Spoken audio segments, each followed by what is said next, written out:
अस्सलाम वालेकुम, good evening. आज हम जो है फर्स्ट ईयर फिज़िक्स का चैप्टर नंबर 4 स्टार्ट करेंगे, जो कि वर्क एंड एनर्जी है। इसी में पहला टॉपिक है हमारे पास work done by a constant force. छोटी क्लासेस में आप इस टर्म से फेमिलियर हैं। 9th क्लास में आपने वर्क का टॉपिक पढ़ा था, ठीक है ना। अब हम उसको थोड़ा एडवांस लेवल पर स्टडी करेंगे। तो बेसिक बातें तो पुरानी ही हैं सारी, तो देख लेते हैं इसको। इसमें मैंने डेफिनेशन 2 लिखी हैं इसकी, एक ये ऊपर है और दूसरी नीचे है। इसको पहले हम फोकस कर लेते हैं, तो उसको हम बाद में देखेंगे, ठीक है जी, क्योंकि वो आपको अभी डायरेक्ट समझ नहीं आएगी। तो हमारे पास है जी, dot product between force and displacement is known as work. Dot product between force and displacement is known as work. अच्छा, अब फोर्स कौन सी है जी? अप्लाइड फोर्स, जो कि हम अप्लाई करेंगे। हमारे पास ये फोर्स है जो हमने अप्लाई की है, ठीक है। और डिस्प्लेसमेंट यानी कि अगर बॉडी इस फोर्स के अप्लाई करने से इस पोजीशन ए से पोजीशन बी तक मूव करती है, तो ये डिस्प्लेसमेंट जो इसने तय किया है, तो ये हमारे पास इस फोर्स का, अप्लाइड फोर्स का और डिस्प्लेसमेंट का जो डॉट प्रोडक्ट है, वो हमारे पास वर्क के इक्वल आता है। वो किसके इक्वल आता है जी? वर्क के। अच्छा, डॉट प्रोडक्ट या स्केलर प्रोडक्ट हमने चैप्टर 2 में स्टडी कर लिया है, ये टॉपिक, ठीक है ना। तो उसमें हमने कुछ यूँ स्टडी किया था, अगर आपको याद हो तो। हमारे पास 2 वेक्टर होते थे, ए डॉट बी, ठीक है जी। उसको हम लिखते थे ए का मैग्नीट्यूड, बी का मैग्नीट्यूड और कॉज ऑफ थीटा, ठीक है। तो ये हमारे पास 2 वेक्टर्स का डॉट प्रोडक्ट है। तो जब हम इसको खोलेंगे इस फॉर्म में, तो हमारे पास फोर्स वेक्टर का मैग्नीट्यूड फोर्स, ठीक है जी, और डिस्प्लेसमेंट वेक्टर का मैग्नीट्यूड डिस्प्लेसमेंट और साथ कॉज ऑफ थीटा। थीटा हमारे पास क्या है? थीटा वो एंगल है जो कि फोर्स और डिस्प्लेसमेंट के दरमियान है, ठीक है जी। तो ये हमारे पास वर्क की डेफिनेशन है, ठीक है। अच्छा, अब हम ऊपर वाली डेफिनेशन को अगर देख लें तो अब आपको समझ आ जाएगी। उसमें लिखा है it is defined as the product of the magnitude of displacement. ये टर्म जी, ठीक है। पहले क्या है जी? प्रोडक्ट का मतलब है मल्टीप्लाई, ठीक है ना। प्रोडक्ट है किस किस का? मैग्नीट्यूड ऑफ डिस्प्लेसमेंट, यानी कि ये जो डिस्प्लेसमेंट है इसका मैग्नीट्यूड, ठीक है। And component of force in the direction of displacement, और ये जो एफ कॉस थीटा है, ये component of force in the direction of displacement है, ठीक है। इसको मज़ीद इस तरह अगर हम लिख लें, वर्क जो है वो इक्वल आ जाएगा F cos theta. F cos theta क्या है? Component of force in the direction of displacement, और डी क्या है? मैग्नीट्यूड ऑफ डिस्प्लेसमेंट, ठीक है। अब ये component of force in the direction of displacement, F cos theta, इस टर्म को पहले समझ लेते हैं हम, ठीक है। आप देखिए हमारे पास जो फोर्स है, ये फोर्स का वेक्टर है, ठीक है। आपने रेक्टेंगुलर कंपोनेंट्स तो पढ़े हैं ना, चैप्टर नंबर 2 में हमने स्टडी किए हैं, ठीक है। तो अगर आप इसके रेक्टेंगुलर कंपोनेंट्स बनाएं, तो एक कंपोनेंट इसका एक्स एक्सिस के अलोंग होगा, ठीक है। दूसरा कंपोनेंट इसका वाई एक्सिस के अलोंग होगा। जो एक्स एक्सिस के अलोंग कंपोनेंट है वो क्या होता है? एफ एक्स, ठीक है। और y कंपोनेंट के अलोंग क्या होता है? F Y. तो एफ एक्स की वैल्यू आपके पास क्या होगी? एफ कॉस थीटा, ठीक है। ये तो पता है ना आपको, जैसे वेक्टर ए के हमने जो सेकंड चैप्टर में टॉपिक पढ़ा था कंपोनेंट्स वाला, उसमें ए वेक्टर के 2 कंपोनेंट्स थे, ए एक्स और ए वाई, ठीक है जी। तो ए एक्स क्या होता था? A cos theta. यहाँ पे F X is equal to F cos theta आएगा, और एफ वाई आएगा F sine of theta, F sine of theta, ठीक है जी। तो इसमें आप देख लें कि एफ एक्स किसकी इक्वल है? F cos of theta. और एफ एक्स जो है ये कंपोनेंट ऑफ फोर्स है डिस्प्लेसमेंट की डायरेक्शन में। डिस्प्लेसमेंट भी तो इसी तरफ है, ठीक है, और ये एफ एक्स भी इसी तरफ है, दोनों की डायरेक्शन एक ही है ना। तो ये तभी हमने कहा है कि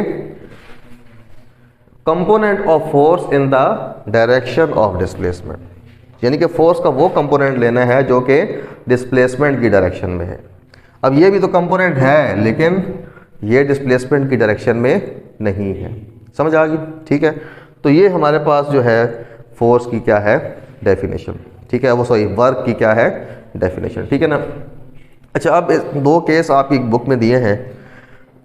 एक केस में वो कह रहे हैं कि अगर एक आदमी जो है, ठीक है, वो एक दीवार को धक्का लगा रहा है, ठीक है, दीवार आप देखिए वॉल जो होती है उसको धक्का लगा रहा है, या मैं अगर इस दीवार को धक्का लगाना शुरू कर दूं, ठीक है, तो क्या मैं कोई वर्क करूंगा? मैं शायद सारा दिन अगर इसको धक्का लगाता रहूं तो कोई वर्क होगा। अब इसके लिए हमें वर्क की डेफिनेशन देखनी पड़ेगी। वर्क की डेफिनेशन क्या है? F into D cos of theta, ठीक है। अच्छा, उससे पहले हम एक और काम भी कर लेते हैं, इसको थोड़ा सिंप्लीफाई कर लेते हैं इक्वेशन को। ये एफ डी कॉस थीटा है ना, अगर फोर्स और डिस्प्लेसमेंट, फोर्स भी इसी डायरेक्शन में हो और डिस्प्लेसमेंट भी, ये दोनों आपस में क्या हो पैरेलल, ये आपस में क्या हो पैरेलल, तो इनके दरमियान एंगल कितना हो जाएगा? जीरो का। तो वर्क क्या आ जाएगा? वर्क आ जाएगा F D cos of theta की जगह क्या आ जाएगा? 0, और ये हमारे पास आ जाएगा एफ डी कॉज ऑफ 0 कितना होता है? 1, और वर्क कितना आ जाएगा? F into D, sorry F into D. ठीक हो गया? सही है। अब देखिए, मैं अगर इसी दीवार को धक्का लगा रहा हूँ तो मेरी फोर्स जो है इस तरफ होगी ना, इस तरफ डायरेक्शन होगी फोर्स की, ठीक है, और दीवार मूव तो नहीं कर रही, बदले में दीवार मूव नहीं कर रही। तो वर्क की डेफिनेशन हमने क्या निकाली है? W is equal to F into D, F into D, W is equal to F into D, ठीक है। तो अब देखें, फोर्स तो मैं लगा रहा हूँ लेकिन डिस्प्लेसमेंट तो कोई भी तय नहीं हो रहा, वॉल तो उधर ही खड़ी है ना, तो डिस्प्लेसमेंट 0 होने की वजह से वर्क क्या हो जाएगा? 0 हो जाएगा। मतलब मैं अगर सारा दिन इस दीवार को धक्का लगाता रहूं और शाम को कहूँ मैंने बहुत ज़्यादा काम किया, तो मैंने कोई काम नहीं किया, मेरा वर्क क्या है? 0। वर्क क्या है मेरा? 0। आगे समझ। एक और आपसे क्वेश्चन पूछा है बुक के अंदर, उन्होंने उसको भी हम डिस्कस कर लेते हैं। मिसाल के तौर पे मैं कोई, ये डिब्बा है, ठीक है जी, या ये चौक ही मैं लेके, या इस डस्टर को ही ले लेते हैं, ठीक है ना, ये डस्टर, ठीक है, इसको मैं लेके जो है मूव करता हूँ, मैं ज़मीन से इसको उठाया। अब जब मैं इसको ज़मीन से उठाऊँगा तो फोर्स की डायरेक्शन किस तरफ है? ऊपर की तरफ। आगे समझ।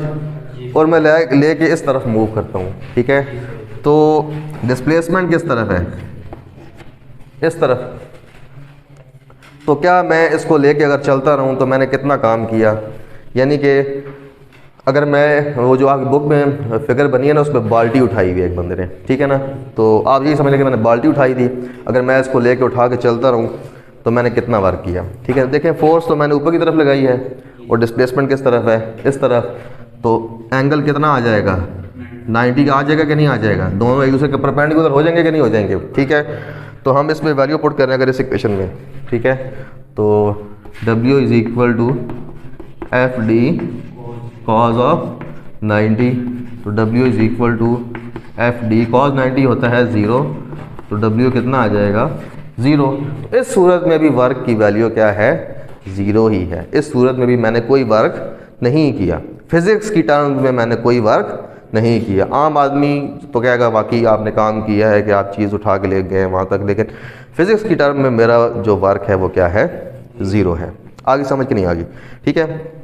अब अगर हम ग्राफ ड्रा कर लें इनके दरमियान, हम अब थोड़ा ग्राफिकली स्टडी कर लेते हैं इसको। ग्राफिकली अगर हम स्टडी करें, हम ये कंसिडर करते हैं कि हमारे पास एक बॉडी है, ठीक है, उस पर फोर्स भी हम इसी डायरेक्शन में लगा रहे हैं और बॉडी डिस्प्लेसमेंट भी इसी डायरेक्शन में कर रही है, लेकिन फोर्स कांस्टेंट है। फोर्स क्या है? कांस्टेंट। और हम ग्राफ ड्रा करते हैं इसका, ये हमारे पास आ गया ओरिजिन, ये आ गया एक्स एक्सिस और ये आ गया वाई एक्सिस, तो एक्स एक्सिस के अलॉन्ग हम ले लेते हैं डिस्प्लेसमेंट और वाई एक्सिस के अलॉन्ग हम ले लेते हैं फोर्स। तो ये हमने 1 मीटर कर लिया, ये 2 मीटर, ये 3 मीटर, और फोर्स हमने कर लीजिए 2 न्यूटन, 4 न्यूटन एंड 6 न्यूटन। फर्ज करें कि हम 6 न्यूटन की फोर्स लगा रहे हैं, कांस्टेंट फोर्स लगा रहे हैं, ठीक है। तो हमने 6 न्यूटन की फोर्स लगाई, तो बॉडी ने 1 मीटर का डिस्प्लेसमेंट कवर किया, तो पॉइंट हमारे पास कौन सा आ जाएगा, ये वाला, ये आ जाएगा। फोर्स तो कांस्टेंट है, हम आगे भी 6 न्यूटन की ही फोर्स लगा रहे हैं और हमारे पास 2 मीटर का डिस्टेंस कवर हो गया। आगे भी हमने कौन सी फोर्स लगाई है जी, 6 न्यूटन की लगाई, और हमारे पास ये 3 का डिस्टेंस कवर हो गया। इसको अगर हम लंबा कर दें 4 और 5 जितना भी कर लें आप, तो आगे हमारे पास यही पॉइंट आते रहेंगे, यही पॉइंट आते रहेंगे ना। तो हमारे पास ग्राफ क्या आ जाएगा, हम इन तमाम पॉइंट्स को मिला लेंगे, ठीक है। स्ट्रेट लाइन आ जाएगी पैरेलल टू डिस्प्लेसमेंट या एक्स एक्सिस, ठीक है। अगर हम इस पूरे एरिया को, ग्राफिकल एरिया को कवर कर लें इस तरह, तो ये हमारे पास क्या बन जाएगी, रेक्टेंगल बन जाएगी। क्या बन जाएगी, रेक्टेंगल। तो एरिया ऑफ रेक्टेंगल क्या होता है, एरिया ऑफ रेक्टेंगल, इसका फार्मूला पता है जी आपको कि नहीं पता, ये तो पता होना चाहिए, ठीक है ना। ये क्या होता है जी, लेंथ मल्टीप्लाई विड्थ, ठीक है। अच्छा, यहाँ पे हमने क्या ली थी, फोर्स, यहाँ पे हमने क्या लिया है, डिस्प्लेसमेंट। तो ये इसकी लेंथ है, लेंथ हमने किस से ज़ाहिर की है जी, एफ से, और विड्थ को किस से ज़ाहिर किया है, डी से। तो एरिया ऑफ रेक्टेंगल या एरिया अंडर द ग्राफ वो हमें क्या बता रहा है, वो वर्क बता रहा है ना, क्योंकि एफ डी जो टर्म थी वो किसके इक्वल थी, वर्क की इक्वल थी कि नहीं थी। समझ आ गई। ग्राफ हमने किसके दरमियान ड्रा किया है, फोर्स और डिस्प्लेसमेंट के दरमियान। तो हमारे पास ग्राफ ड्रा करने से जो एरिया आया था, जो एरिया आया था अंडर द ग्राफ, उसका एरिया जब हमने फाइंड किया तो वो कितना आया, एफ डी के इक्वल। और एफ डी हमारे पास किसके इक्वल था, वर्क के। तो एफ डी हमारे पास किसके आ गया, इक्वल इस एरिया ऑफ रेक्टेंगल या एरिया अंडर द कर्व या एरिया अंडर द ग्राफ। हमने इसको क्या लिख दिया, वर्क लिख दिया। क्या लिख दिया जी, वर्क लिख दिया। तो एरिया अंडर द ग्राफ हमें क्या ज़ाहिर करता है, ये जो ग्राफ हमने ड्रा किया है, एरिया अंडर द ग्राफ हमें क्या ज़ाहिर करता है, ये हमें वर्क डन देता है। क्या देता है जी, वर्क डन देता है, ठीक है। आप इसमें एक और भी बात देख लें, ये तो वो केस था जब फोर्स और डिस्प्लेसमेंट दोनों एक डायरेक्शन में थे, जब दोनों एक डायरेक्शन में थे। अगर हमारे पास फोर्स और डिस्प्लेसमेंट लेट से एक डायरेक्शन में नहीं होते, फोर्स और डिस्प्लेसमेंट एक डायरेक्शन में नहीं होते, ठीक है, तो फिर हम क्या करेंगे, फिर हमारे पास जो ग्राफ होगा उसके लिए फिगर इस तरह बन जाएगी कुछ। मिसाल के तौर पे डिस्प्लेसमेंट इस तरफ है और फोर्स जो है वो इस तरफ, और दरमियान में एंगल क्या है, थीटा, ठीक है ना। तो उस वक्त जब हम ग्राफ ड्रा करेंगे उस वक्त हम यहाँ पे डिस्प्लेसमेंट लेंगे, ठीक है ना, और वाई एक्सिस पे हम लेंगे component of force, component of force in the direction of displacement, जो कि क्या था, एफ कॉस थीटा। ये भी हमने स्टडी किया, ठीक है। पहले वाले केस में हमारे पास फोर्स भी एक डायरेक्शन में थी और डिस्प्लेसमेंट भी एक ही डायरेक्शन में था। अब हमारे पास डिस्प्लेसमेंट इस डायरेक्शन में है और फोर्स इस डायरेक्शन में, उनके दरमियान एंगल थीटा बन रहा है। तो उस वक्त जब हम ग्राफ ड्रा करेंगे तो वो किसके दरमियान ड्रा करेंगे, डिस्प्लेसमेंट के दरमियान और फोर्स के उस कंपोनेंट के दरमियान जो कि डिस्प्लेसमेंट की डायरेक्शन में है, जो कि क्या है, एफ कॉज ऑफ थीटा है, एफ कॉज ऑफ थीटा है। आगे समझ के नहीं आ रही, ठीक है। तो इसके बाद हमारे पास कुछ पॉइंट्स लिखे हैं, उनको हम देख लेते हैं, बुक में आपकी लिखे हुए हैं जी।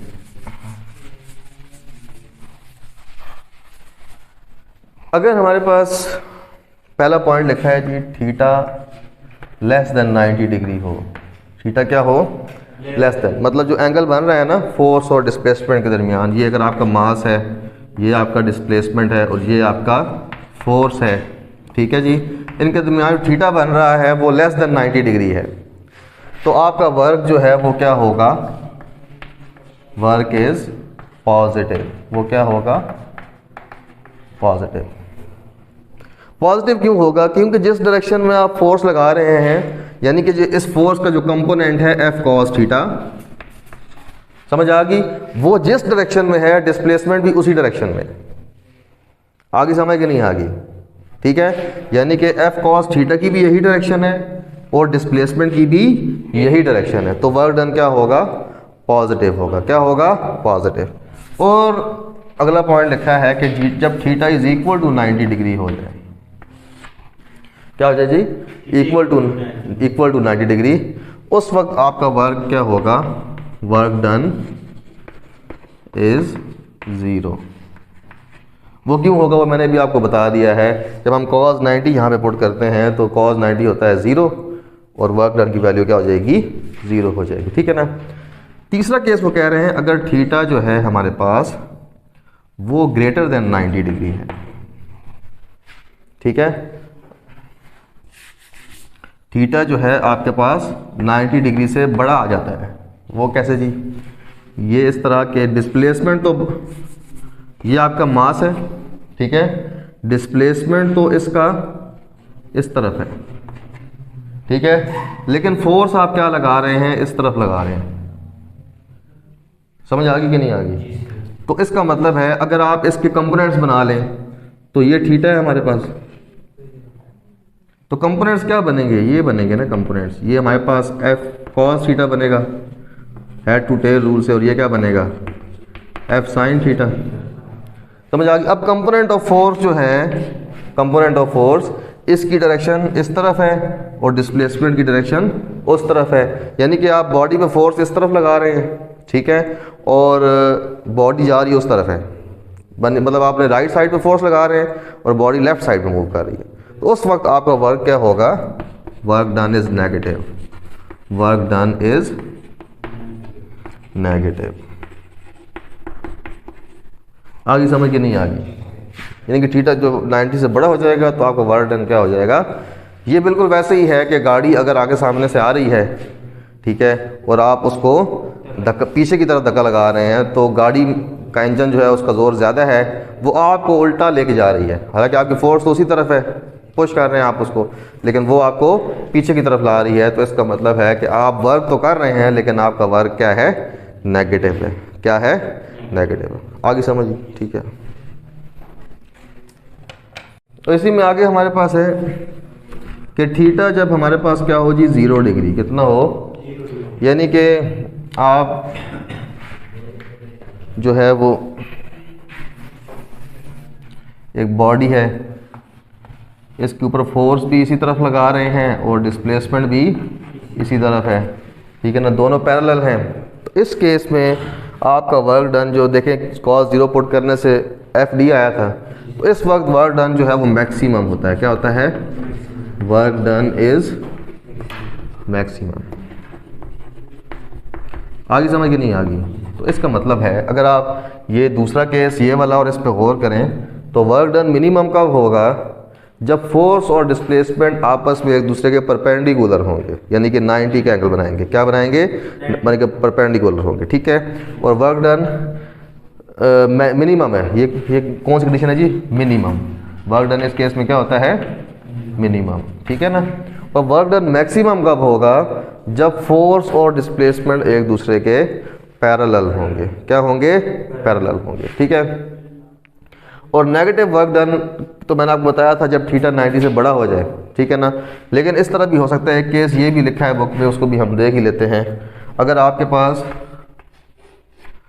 फोर्स जो है वो इस तरफ लग रही है, ठीक है, और डिस्प्लेसमेंट जो है वो इस तरफ है, यानी कि आप डिस्प्लेसमेंट इस तरफ कर लें और फोर्स इस तरफ कर लें, तो अभी इनके दरमियान जो एंगल है वो कितना है? 180 डिग्री का। कितना है जी?